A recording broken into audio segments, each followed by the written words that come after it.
Hey, good morning. It's Ashley. So I got a comment on my Instagram about this card asking if there was a video to go along with it, and there wasn't. So I decided to make one for you because I'm just that nice now.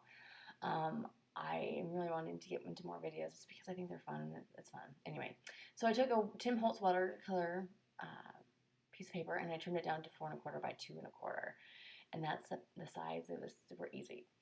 Now I'm going to take my Zig Clean Color Real brush set. I mean, I think I had the 36 set. I'm not sure. But I'm just going to go and swipe them down in a rainbow. Nothing crazy, nothing hard. It's just going to be laying down color at this point. So I used carmine red. Then I used light carmine. I want to say it's orange, then light yellow, then yellow, light green. I want to say turquoise, or maybe two, and then blue, and then light violet. So if you need those colors, those are what they are. And I try to speed up this process, because it's laying down color. It's not rocket science. It's just putting down color on watercolor paper. And you'll see that as I go, I'll go in and go over a couple times after I don't have enough color that I like. I'll play with it and add more and blot some out, or you'll see all the good details here. But yeah, it's nothing too out there. It's just normal, boring laying down color at that point. So now I'm going with my watercolor brush and I'm mixing those colors. And the best thing I like about this brush is that you can get a lot of color on your brush, but you can wipe it off and it won't stain your brush, or it won't, anyway. So one thing I did find though, if you don't wipe it off, it will go into your other colors, and so you'll see that green is going into my turquoise, and so I had to get that taken care of, because honestly that turquoise color is probably one of my favorite colors of all time. I love it. I wish I could wear it a lot. I do sometimes, but I don't have a lot of it, which is odd considering it's my favorite. And I also really like that light violet, and that blue tended to overpower it and bleed into it, but it is what it is. It's not going to be perfect. That's the beauty of watercolor. It doesn't have to be perfect. It can look messy and still look very pretty. So I just blotted off the excess water, and then I go in and lay more color down where I wanted it, because I just think it needed to be more, have more vibrant colors than I had at that point. And so anyway, good times. Like I said, I just laying down color where I thought it needed to be. I haven't gotten the extra or the additional colors that are available just because I'm lazy, I guess, and I really enjoy the ones I have. I feel like I don't need to branch out just yet. So, that's me. And I'm also super cheap, so if I don't want to spend money, I won't.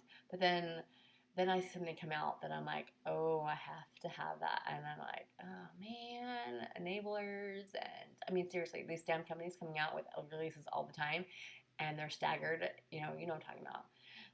They'll come out at different times, and you're like, man, I just spent this much money on so-and-so, and I really, really want this stamp set, or this tool, or this amazing product. And you're like, dang it, my bank account.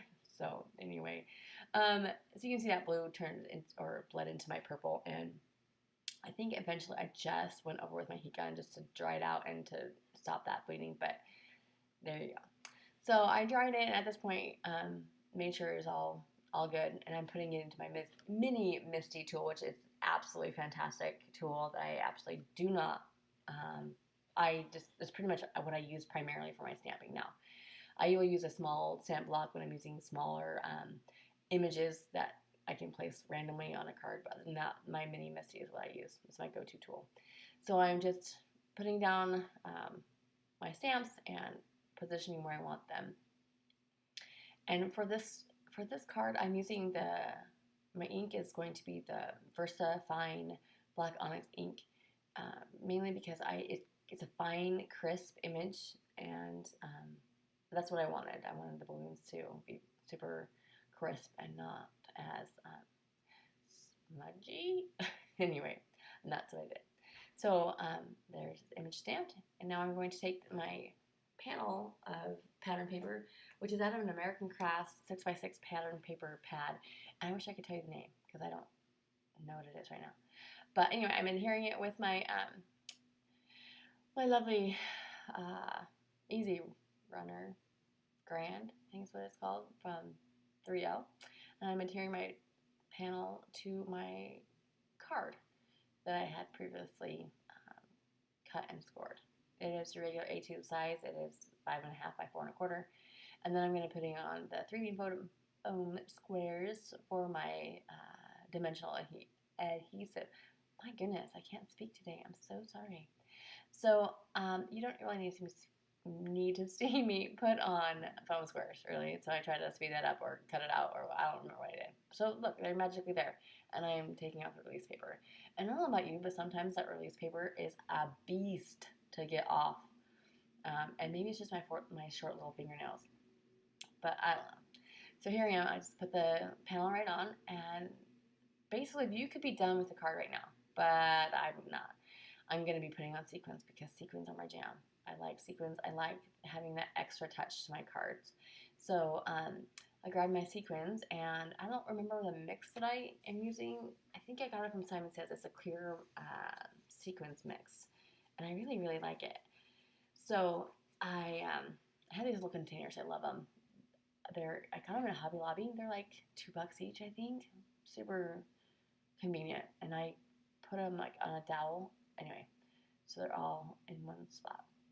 That hole down the middle is perfect. So I'm grabbing these sequins with my jewel picker, and I have a love-hate relationship with this jewel picker because sometimes it picks up, sometimes it doesn't, sometimes it's not picking anything up. I have to wipe it off, and it's fine. I mean, it's like one of those tools that everyone has. And you're like, ooh, that's so cool, I need one. And I'm like, I could probably just use my tweezers after I'd gotten it, but you know, I use it because I don't like to buy things and not use them. So anyway, I'm now going to be using this fantastic glue tube by Lawn Fawn, and I love it. And this is why. I love my Ranger Multimedia mat. I mean, I love it. However, I'm finding myself always digging out the dried up glue. Like, it is almost instantaneously it dries in that tip, and it drives me nuts. I can't do it. But I do it all the time. It's just, anyway. And so this glue tube has been a super fantastic find for me. I love it, and I use it often. So I encourage you to use it, or at least try it and see what you think. I like how it dries. It dries clear. It has a little bit of gloss shine to it, but not enough to make it a deal breaker for me at all. So like I said, I'm just adding my sequins onto the card. Nothing crazy. Using my EK Success pincher tweezer tool, which is all amazing. I love it. It's all the stuff. I just love it. It is very well used and well loved. And so, and I love sneaking those sequins behind the panel. And this is not original to me. I learned this from Laura Basson because I adore her. I think she's fantastic, and I mimic her in that lovely sequin placement. She does that occasionally, and I really like it. I agree that it adds so much to the card, and it just gives a little extra something to it. So, yes, anyway, so nothing crazy, just finishing off the sequins. Thanks for pushing me to make videos because I love videos. I need to make more. My 16-year-old all the time, Mom, did you make a video today? Mom, make a video today? I need to do that apparently. So anyway, there's the card. I hope you enjoyed it. Have a good day.